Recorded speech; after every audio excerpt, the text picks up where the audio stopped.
What is the opportunity for newspapers to embrace videos?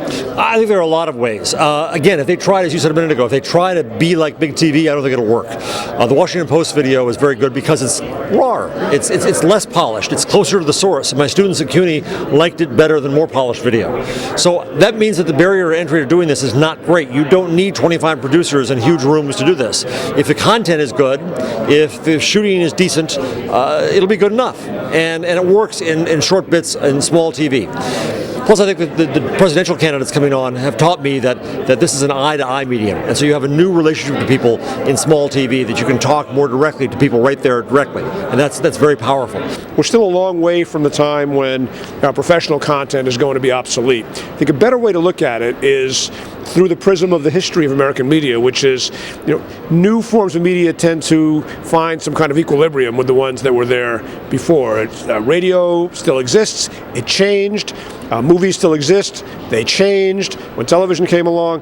I think what you're going to see is a coexistence of mainstream media with media that is either created or filtered by citizens. That still leaves a big threat, though, and that threat is that mainstream media tends to be expensive to produce.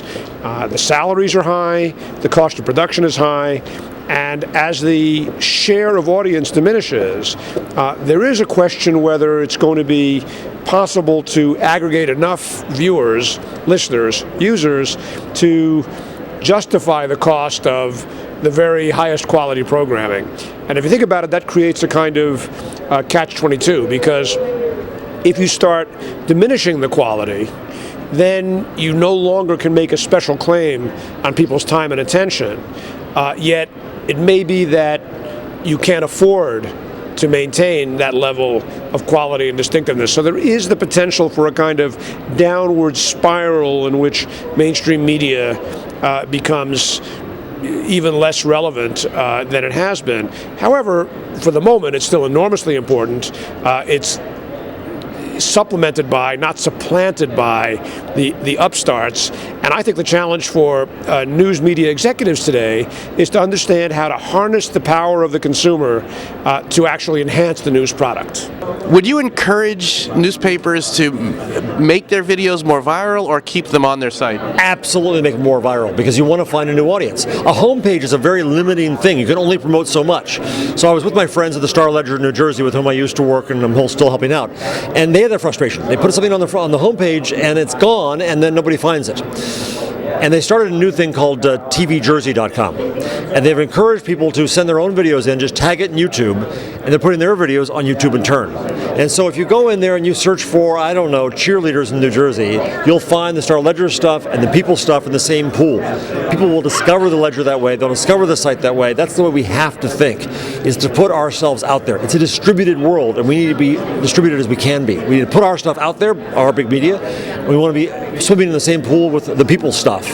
Out there in the world of video now, there's an unbelievable range of quality and, frankly, ethics and responsibility. And there are things that are terrific, and there are things that are awful, and there's a great potential for fraud or trickery or just satire and parody.